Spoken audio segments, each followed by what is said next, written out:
your collaboration with Springsteen, because it goes back a little ways, and it wasn't just this film. I mean, this is kind of like. My first work with Bruce was about 11 years ago, and it was in a live concert that was also for HBO.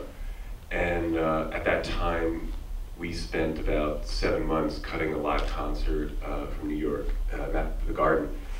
And in that, we developed a collaboration that it's the same Bruce on screen, it's the same Bruce there. We explored a lot with HD at that time, and also color correct, and that was my first sort of adventure with Bruce in film. Now, I mean, you know, from what we see of these recording sessions, he was kind of like a taskmaster and you know, control freak. And did you experience any of that as a filmmaker? And I mean, in the making of this film, did he kind of sit in and give you lot, you know? You know, it's not. I like to see it as. You know, when I look at the archival footage and I also think about the process of making this film, I recognize his commitment. And he's not in the cutting room just sitting there going through every detail that way.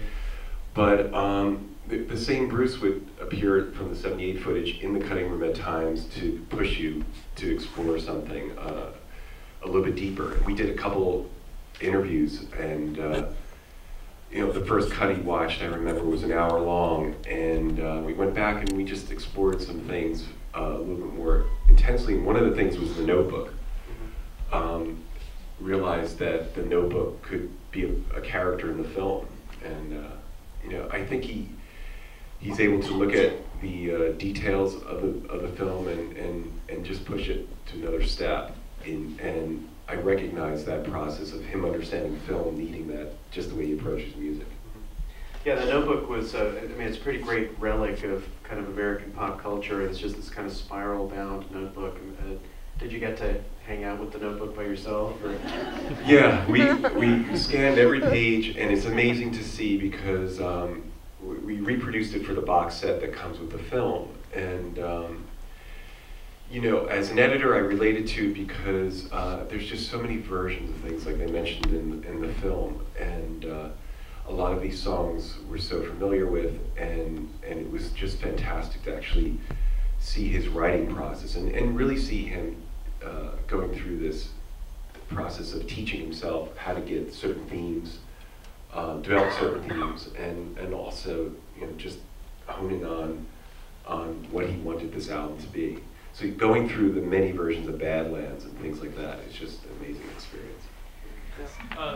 Bruce Springsteen and the E Street Band in the contemporary interviews talked about the music in kind of a visual context.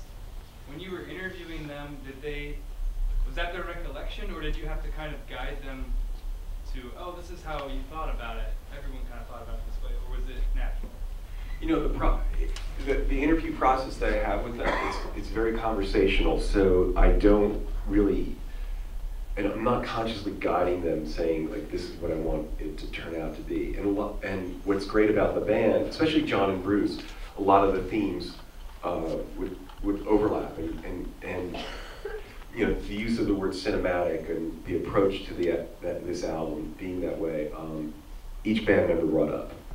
So in the cutting room, you kind of decide who's going to tell that story. And at times it's Bruce, and at times you go with John, or the rest of the band. So there's no forced themes beforehand. I didn't really know.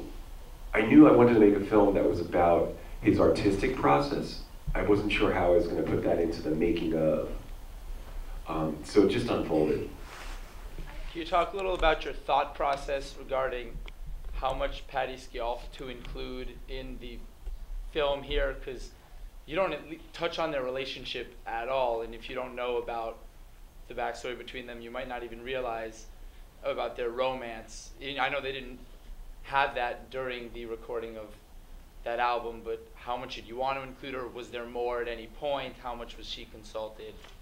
You know, like, from my experience in documentary and also my experience as an editor, the favorite part that I have in telling these stories is really not going down the road of anything sensational, you know, and also I felt like I never even really considered Patti's story and Bruce's marriage, you know.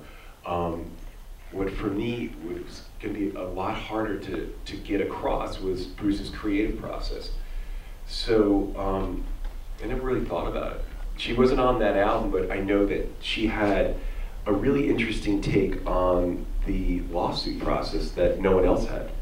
And I had a conversation with her about that, and I thought I'd be asking her about playing the music live, because she has that experience.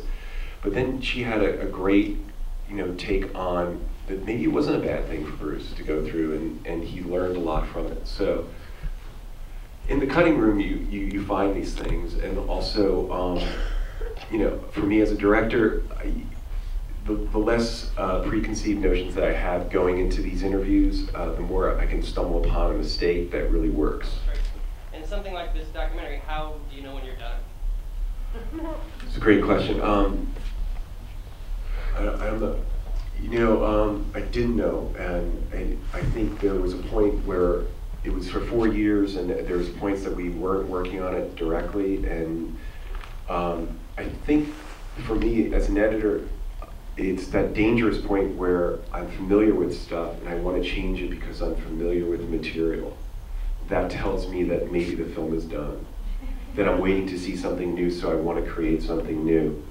So I think the story was in place, and I had to remind myself that even though I'd been living with it for 4 years, that I shouldn't change something just to make it new.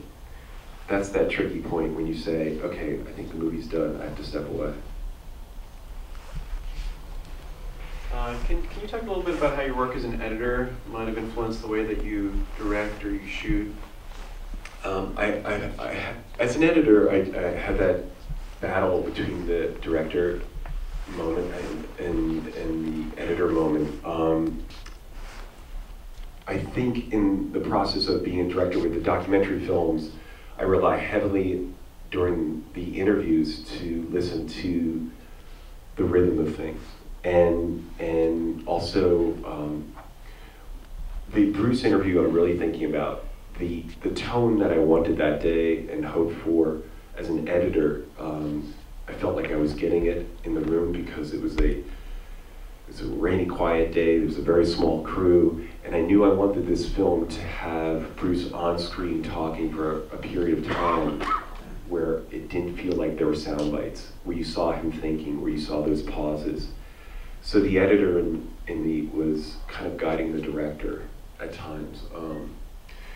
A big part of it too, I've learned as an editor is I've had footage where I felt like the director interrupted a moment, and that's been a huge influence for me, to let someone start again and say and answer twice or a couple of times until they feel they're there. So I'm constantly going back and forth between the brain with editor and director.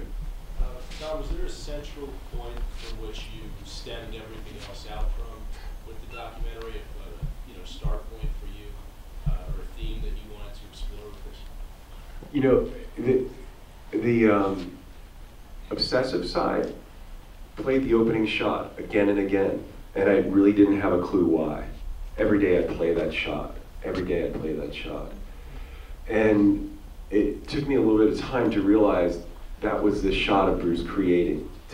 Literally, that opening shot shows him telling the band to be quiet, and then he strums out Promised Land. I didn't quite get why I was always going to that shot, but that to me was the central theme, to show Bruce creating and his process.